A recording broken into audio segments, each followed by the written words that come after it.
Troisième chose maintenant, c'est en ce qui concerne le produit en lui-même. La particularité, c'est que nous sommes dans une ère où on ne peut plus faire le marketing d'un produit qui est de mauvaise qualité. Ça ne fonctionne plus. Avant, ça fonctionnait. Parce qu'avant, les médias donnaient l'information, mais les populations n'avaient pas la possibilité de eux aussi donner une information. Avant, nous, on était tous assis, il y avait la télé. On regardait à la télé un produit. On nous disait que le produit là est bon. Nous, on partait au supermarché, on achetait le produit. On essaye, le produit est mauvais. Mais comment on fait pour dire que le produit est mauvais? Ce n'est pas notre télé. On ne peut pas nous-mêmes nous placer à la télé et dire que le produit est mauvais. Donc, du coup, c'est comme ça qu'on nous escroquait. Donc, toi, tu as acheté à Douala, l'autre a acheté à Yaoundé, l'autre a acheté à Ngaoundéré. Un nouveau va acheter à Bertois, mais personne n'a le retour que c'est mauvais parce que nous tous on voit seulement la télé. Jusqu'au jour où Internet est venu et les réseaux sociaux. Maintenant, ce qui se passe, c'est quoi? C'est que déjà, les gens ne se décident plus seulement avec la télé. Donc, quand ils voient la télé, ils tapent maintenant en ligne pour voir si les gens en parlent en ligne, pour voir votre page, pour voir les témoignages, pour voir les commentaires. S'il finit de voir ça et il voit vraiment que les gens valident, qu'est-ce qu'il fait? Il va, il achète. Quand il achète, il essaye. Si ça ne fonctionne pas, il a maintenant un pouvoir que les gens n'avaient pas avant. Le pouvoir, c'est qu'il peut prendre son téléphone, il ouvre son profil, il fait un direct. Il y a 600 personnes connectées. Il prend votre produit, il présente, il dit que c'est dangereux pour la santé. De consommer. J'ai essayé ça, ça a brûlé ma peau. Et du coup, 600 personnes viennent de voir avec les partages qui vont avec 1000 commentaires. Et rien que ça, ça détruit progressivement la notoriété de votre entreprise et de votre marque. Donc, vous ne pouvez plus faire le marketing d'un produit qui est de mauvaise qualité.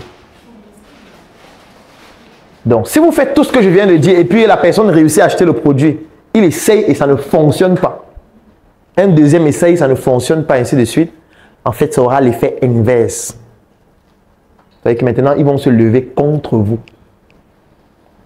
Et là, ce sera plus grave. Il aurait été même préférable de ne même pas vendre. Donc ici, il est question que la qualité de votre produit soit optimale. Si vous dites que le produit résout tel problème, ça doit vraiment résoudre ce problème.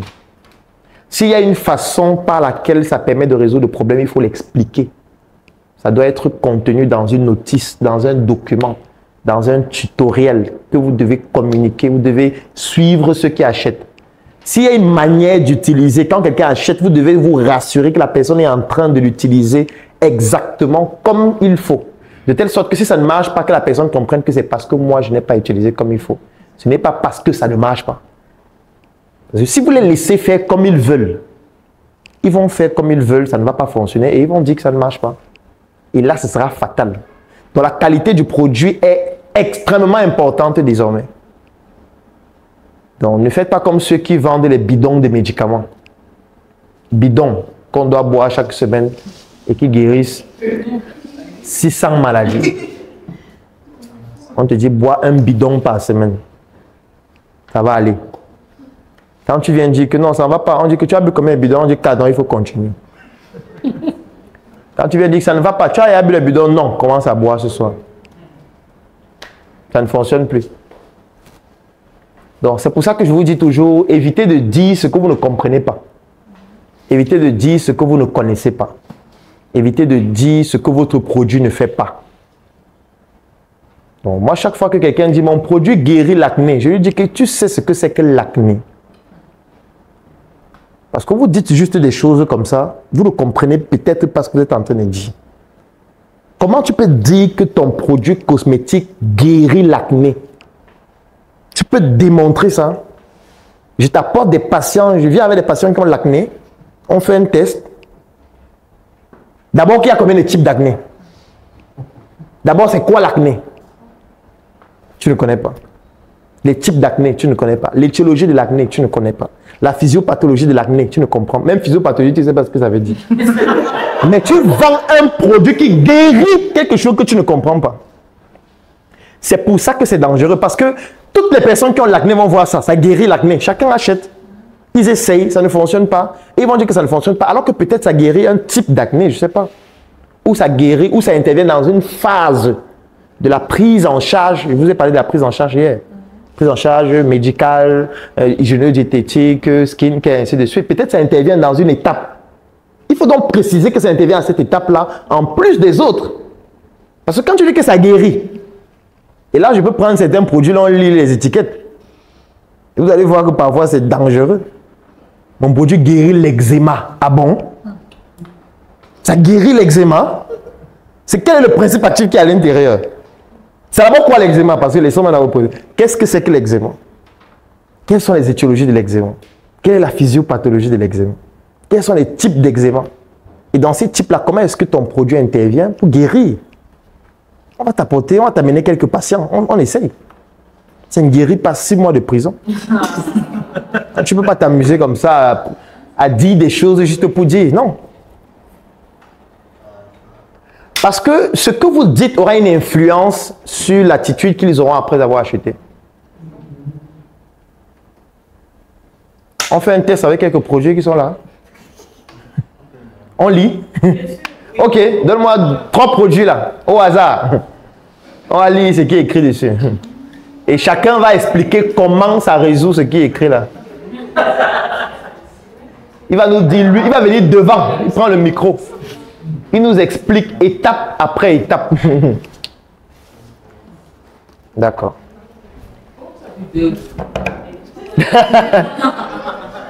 Bon, on a Top Body Shine, lotion éclaircissante. Un produit des laboratoires The Factory. D'accord. Composition. Eau, carotte, acide glycolique, acide kojique, vitamine E, glycérine, benzoate de sodium. Mode d'utilisation. Massez la lotion sur votre visage après avoir bien nettoyé le visage et laissé absorber pendant 1 à 2 minutes avant d'appliquer le maquillage. Conservez la lotion en position verticale dans un endroit frais et sec à l'abri de la lumière directe du soleil. On a un numéro. Si vous pouvez aller appeler dehors, s'il vous plaît, parce que ça nous perturbe. Ça marche? D'accord, merci beaucoup. Alors, on va y aller progressivement. On va commencer par lotion. C'est quoi une lotion? Micro, s'il vous plaît. La caméra est là. Il faut que ça sera bien en ligne. Donne le micro. Vous nous dites, c'est quoi une lotion? Une lotion, c'est un nettoyant. D'accord. Pour faire le nettoyage, en fait. Ok. Éclaircissante. Qu'est-ce que ça signifie? Ça donne de l'éclat. C'est-à-dire? Par exemple, si tu as peut-être une partie de l'hyperpigmentation, Oui. tu peux utiliser comme une étape, donc une lotion éclaircissante. Si tu veux avoir de l'éclat, tu peux utiliser la lotion éclaircissante comme nettoyant. Je vais aller plus précisément. Est-ce que ça détruit la mélanine? Non. Comment ça fait pour éclaircir? Quel est le mécanisme qui permet à ce que ça éclaircisse? Je crois qu'il y a un actif là. On ne croit pas. C'est déjà sur le marché, donc ne le croyez pas. Ça doit être la vitamine C. Non, je veux savoir le mécanisme par lequel ce produit éclaircit. C'est quoi les principes actifs et comment ça agit pour éclaircir? Parce que c'est écrit lotion éclaircissante. Donc ça veut dire que le client qui voit sait que ça éclaircit. Du coup, je veux savoir comment ça éclaircit. Qu'est-ce qui permet dans cette composition d'éclaircir et comment ça fait pour éclaircir? Je crois qu'il y a la présence de la vitamine C. On ne croit pas. Vous pouvez prendre le produit et vous lisez. Ok, la vitamine C. Moi, je ne vois pas vitamine C ici. Je relis les ingrédients. On a eau, carotte, acide glycolique, acide kojique, vitamine E, glycérine, benzoate de sodium. Qu'est-ce qui éclaircit? C'est la carotte. En quoi faisant? Quel est le mécanisme par lequel ça éclaircit?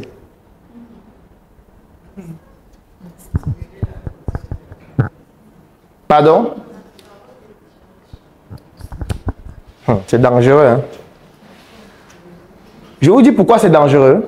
Parce que si vous ne pouvez pas expliquer le mécanisme physiologique par lequel ça éclaircit, ça veut dire que ça crée un gros problème.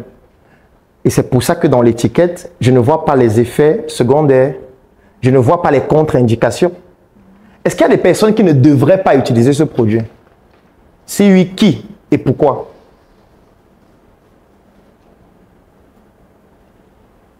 Parce qu'en fait, c'est de là que ça découle. C'est lorsqu'on sait comment le produit éclaircit, qu'on sait quelles sont les personnes qui ne doivent pas utiliser le produit et quelles sont les personnes qui doivent utiliser. Sauf que dans la notice, ce n'est pas écrit. Là, on ne sait pas qui ne doit pas utiliser. Est-ce qu'un enfant doit utiliser? Est-ce qu'une femme enceinte doit utiliser? Vous voyez que ce n'est pas précis. Donc, une femme enceinte peut prendre, elle voit qu'on n'a rien dit pour les femmes enceintes, elle prend, elle l'utilise. Un enfant, je ne sais pas, de 5 ans, sa mère peut prendre, elle l'utilise sur lui. Parce que ce n'est pas écrit que c'est interdit pour un enfant de 5 ans. Je ne dis pas que c'est interdit, mais c'est possible. Bon, maintenant, venons sur les principes actifs. On dit eau. En fait, eau ne veut rien dire. Est-ce que c'est l'eau du robinet? Est-ce que c'est l'eau distillée? Est-ce que c'est l'eau pure? C'est quelle eau? Et quelle est la teneur d'eau? Ce n'est pas précisé. Donc, en fait, eau, ça ne veut rien dire.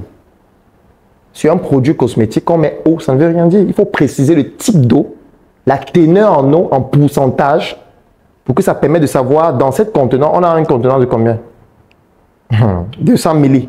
Dans les 200 milli, il y a quelle quantité de cette eau? Ce n'est pas précisé. 2, carottes. C'est quelle quantité de carottes? C'est quel type de carottes? C'est pour ça que parfois, on préfère utiliser les noms purement scientifiques pour déterminer exactement, puisqu'il y a plusieurs variétés de carottes. Et toutes les variétés n'ont pas la même composition. Donc, du coup, quand on met carotte, ça ne veut rien dire. Acide glycolique, c'est la même remarque. C'est quelle quantité? On ne le dit pas. Acide kojique, même remarque. Vitamine E, même remarque. Encore qu'il y a plusieurs types de vitamine E. Là, on ne dit pas quel est le type de vitamine E qui est à l'intérieur. Glycérine, même remarque. Benzoate de sodium, on ne sait pas quelle quantité. Parce qu'à partir d'un certain taux, ça peut être plus nocif pour la santé. On ne dit pas. On met juste benzoate de sodium, ce qui ne veut rien dire. Mode d'utilisation. Masser la lotion sur votre visage. Quelle quantité de la lotion? En utilisant quoi? On ne dit pas. Alors, quand on dit masser la lotion, c'est quoi? C'est prendre 100 milli et masser. 2 milli, 7 milli. Utiliser quoi pour masser? Parce qu'en fonction de ce qu'on utilise pour masser, le résultat peut être différent. Le coton et la compresse, ce n'est pas la même chose. Masser avec la main, ce n'est pas la même chose. Si c'est avec la main, il faut donc préciser qu'il faut laver les mains parce que ça peut être sale et avoir un impact dans les microbes qui vont encore entrer dans les pores, faire encore en sorte que le sébum est obstru, donner encore plus. En fait, je ne vais même pas continuer. En fait, rien n'est précis dessus. Rien n'est précis. Donc, en fait, en réalité, ça, c'est une mauvaise étiquette. Oui. Je voulais dire ceci, par rapport aux actifs. Oui. Si on met les pourcentages, en fait, tout le monde va connaître la formulation de. Est-ce qu'on connaît la formulation du coca? Je demande seulement non. Puisque les pourcentages sont écrits dessus, est-ce que vous pouvez fabriquer le coca? Ce n'est pas le pourcentage qui détermine la formulation, non. Je peux vous donner les ingrédients pour faire un gâteau avec les pourcentages, mais vous ne réussissez pas à faire le gâteau comme moi. Parce que parfois même la température compte. Parfois le moment auquel on... Bon, quand on met ça comme ça, on n'a pas mis la chronologie de mise des intrants. Ce n'est pas écrit. On a juste listé. On n'a pas dit qu'on commence par l'eau, ensuite on ajoute ça à tel moment. C'est ça qui fait la particularité de la formule. Ce n'est pas le fait de mettre les pourcentages. Parce qu'on peut te dire que non, tu vas verser la soude dans l'eau et pas l'eau dans la soude. Mais si on met seulement eau et soude, tu ne sais pas à quel moment on met un et l'autre. Et quelle quantité on met, à quelle température, pendant combien de temps. C'est ça qui fait ta formule. Ce n'est pas le pourcentage. Le pourcentage, c'est une obligation même légale. Parce qu'il y a des produits, notamment des intrants, qui à un certain pourcentage sont nocifs pour la santé. Surtout en utilisation régulière. Donc c'est pour ça qu'il faut mettre le pourcentage. C'est comme si on vend un paracétamol sans mettre le grammage. On dit juste paracétamol. Ça ne veut rien dire. Si on a un enfant de 6 mois, on va lui donner le paracétamol. On lui donne quelle quantité si tu n'as pas mis le grammage? Il faut qu'on prenne sa masse. On multiplie par 15 mg pour lui donner ça toutes les 6 heures pour savoir quelle est la quantité de para qu'on donne. Et la quantité là va dépendre du grammage qui est écrit dessus. Si tu n'as pas écrit le grammage dessus, comment on fait pour lui donner? On peut lui donner le bon médicament, mais il meurt parce qu'on n'a pas donné la bonne dose. C'est pour ça que c'est important de mettre des grammages, de mettre des proportions. Je vous ai dit que c'est la santé que vous faites.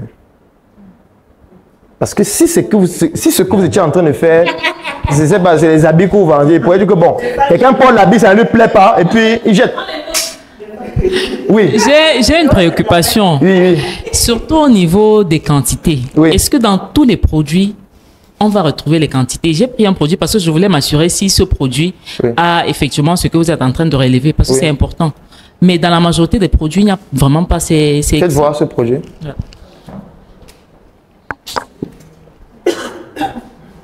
Bon, quand il voit la marque.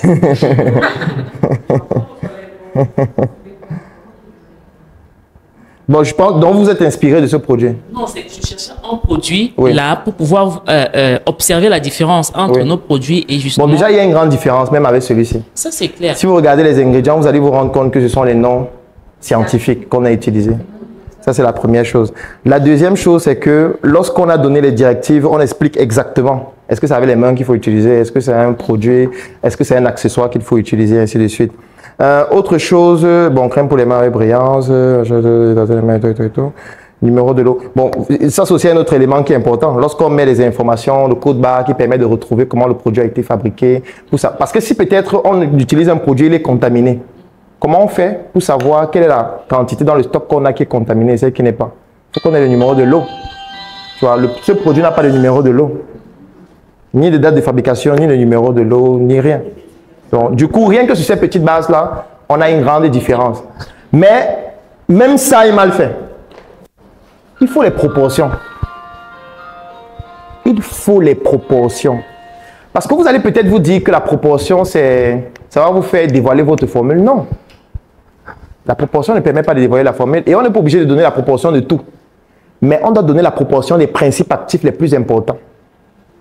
Je peux comprendre que bon, l'eau, on ne donne pas la proportion. Encore il faut donner, puisque c'est un produit cosmétique. Bon, laissons même l'eau. Mais au moins les principes actifs. Quand tu as dit éclaircissant là, c'est parce qu'il y a certains principes actifs qui éclaircissent à l'intérieur. Les principes actifs là doivent avoir les proportions.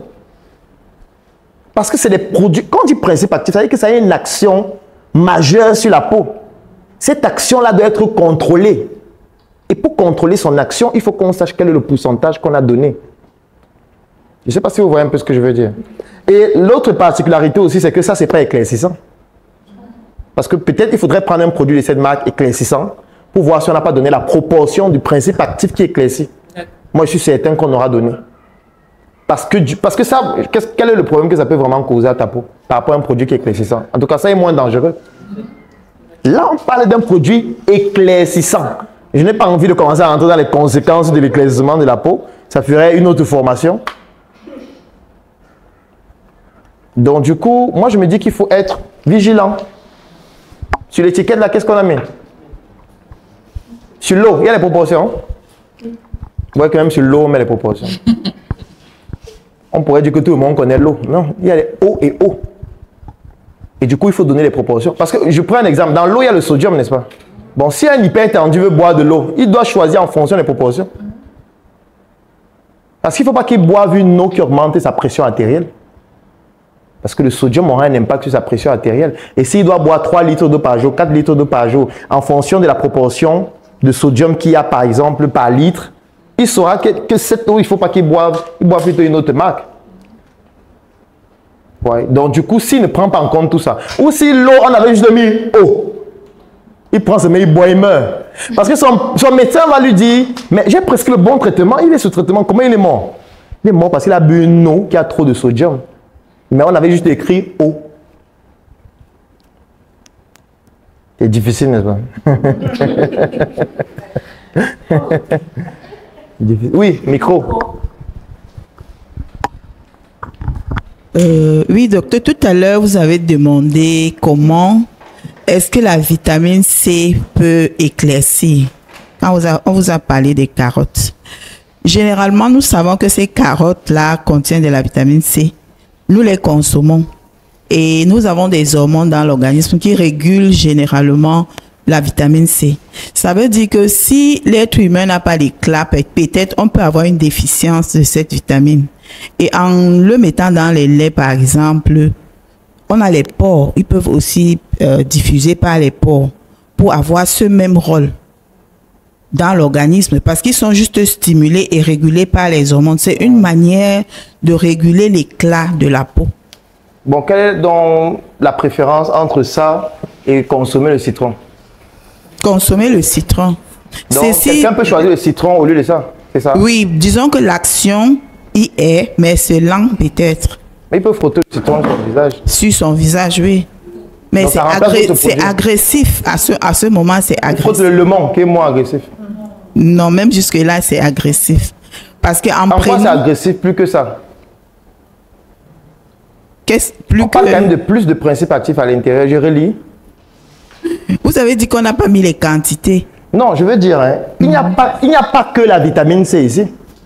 Même si on passe sur le principe que la carotte a la vitamine C, tout ce que vous dites, on a l'acide glycolique, on a l'acide kojique qui peut aussi avoir un effet éclaircissant. Oui. On a la vitamine E, on a la glycérine, on a le benzoate de sodium. Il y a beaucoup plus de choses que rien que sur le citron. Oui. Les principes actifs, déjà, Mhm. sont intégrés. Il y a un pourcentage qu'on ne dépasse jamais. On ne dépasse jamais 10% dans les principes actifs pour les formulations de produits cosmétiques. Dans ce qui se passe quand vous voyez vitamine C, vitamine E et tout le reste, en général, c'est concentré sur 5%. Donc, la probabilité, on a nos chiffres au niveau de la norme qu'on doit respecter pour pouvoir garder l'équilibre de la peau. Ça ne va jamais dépasser 10%. C'est toujours concentré sur les 5%, 6, 7 maximum. Donc, on ne peut pas altérer la peau dans ces pourcentages. C'est pour ça que je voulais dire, entre le citron et les actifs d'une lotion éclaircissante, la lotion éclaircissante est beaucoup plus douce. Parce qu'il y a d'abord l'eau qui vient dedans diluer l'efficacité et la force du principe actif. Il y a les glycérines et les huiles qui viennent hydrater en profondeur ce qu'on n'a pas avec le citron qu'on met directement sur le visage. Donc, s'il faut choisir, le client doit savoir qu'il est plus simple pour lui d'utiliser une lotion éclaircissante dans le respect des dosages normaux qu'un citron sur le visage directement. D'accord, mais ça c'est peut-être la norme. Qu'en est-il maintenant de ceux qui ne respectent pas cette norme-là? Parce que ce que je veux dire, hein, un produit doit dire ce que tu viens de dire là lui-même.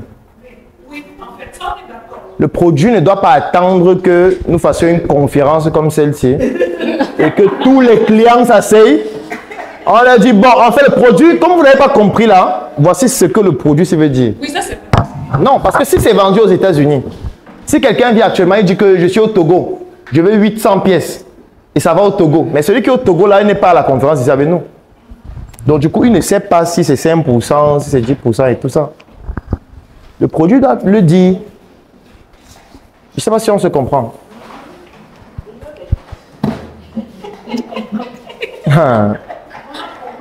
Mais comme je disais hier, hein, je vais revenir sur ce que j'ai dit hier. C'est à vous de choisir le segment que vous voulez toucher. Est-ce que vous voulez être professionnel ou est-ce que vous voulez juste vendre et gagner de l'argent?